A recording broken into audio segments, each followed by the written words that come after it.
आपके हिंदी की पाठ्य पुस्तक क्षितिज में सर्वेश्वर दयाल सक्सेना जी की एक रचना शामिल है जिसका शीर्षक है मानवीय करुणा की दिव्य चमन। संस्मरण विधा में लिखी गई इस रचना में लेखक ने बड़े ही शिद्दत से फादर आमिर कामिल बुल्के को याद किया है। एक ऐसा व्यक्ति जो इंजीनियरिंग के अंतिम वर्ष का छात्र रहता है, अचानक उसके मन में आता है कि हमें सन्यासी बनना है और वह धर्मगुरु के पास जाता है, उनसे अपनी इच्छा जाहिर करता है और उनके सामने एक शर्त रखता है कि मुझे भारत जाना है। जाहिर सी बात है कि भारत जाना है का मतलब हुआ कि फादर भारत के नहीं थे। फादर बेल्जियम के निवासी थे। बेल्जियम में एक जगह है रेम्स चैपल, वहीं के रहने वाले थे। इंजीनियरिंग कर रहे थे, अचानक उनके मन में ये आया कि हमें सन्यासी बन कर के लोगों की सेवा करनी है।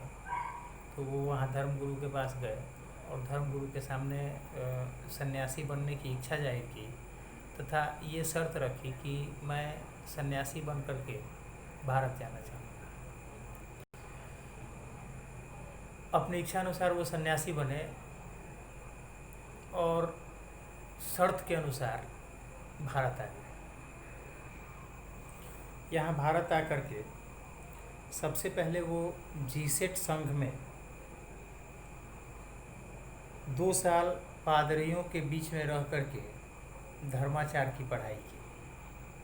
धर्माचार यानी धर्म के आचार, धर्म की बातें उन्होंने पादरियों के बीच में रह कर के सीखी।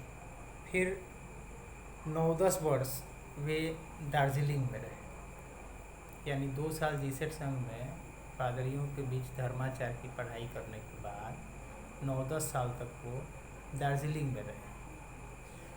आगे उन्होंने कलकत्ता से बीए किया और फिर इलाहाबाद से एमए किया।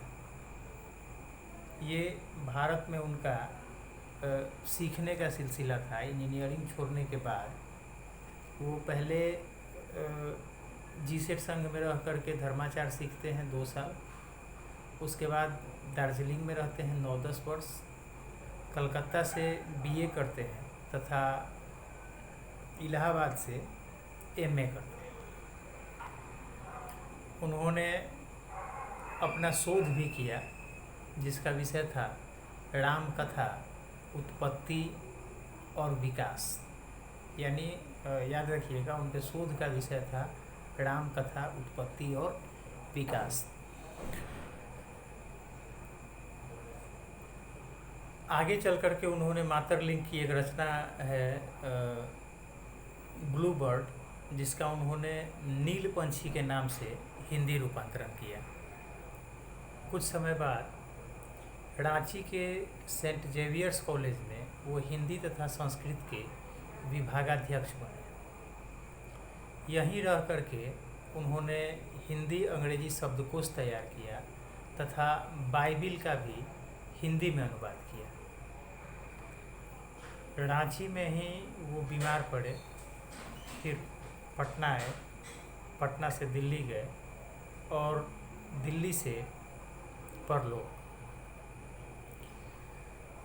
लेखक बताते हैं कि 47 वर्ष भारत में रह करके 73 वर्ष की आयु में फादर का स्वर्गवास हुआ। अब आते हैं पाठ के शुरू में, जिसमें लेखक ने कहा है कि फादर को जहरबाद से नहीं मरना चाहिए था, जिसकी रगों में दूसरों के लिए मिठास भरे अमृत के अतिरिक्त और कुछ नहीं था, उसके लिए इस जहर का विधान क्यों। यानी ये आश्चर्य है, दुख है, लेखक की आंतरिक पीड़ा है। एक ऐसा व्यक्ति जो हर किसी में मिठास बांटता हो, हर किसी के दुख, दर्द, पीड़ा, अवसाद, तनाव को हरने का काम करता है, कम करने का काम करता है, उसकी मृत्यु जहरबाद जैसी बीमारी से, जिसके नाम में ही जहर है, उससे क्यों हुई। और लेखक ये कहता है कि मैं यह प्रश्न किस ईश्वर से पूछूं कि एक ऐसे व्यक्ति की मृत्यु जहरबाद नामक बीमारी से, जिसने हमेशा लोगों में अमृत बांटा, उसकी मृत्यु जहरबाद से कैसे हुई। फादर के संबंध में लेखक ने कहा है कि फादर की उपस्थिति जो थी वह देवदार की छाया जैसी थी। फिर कहता है कि फादर को याद करना उदास शांत संगीत सुनने जैसा है।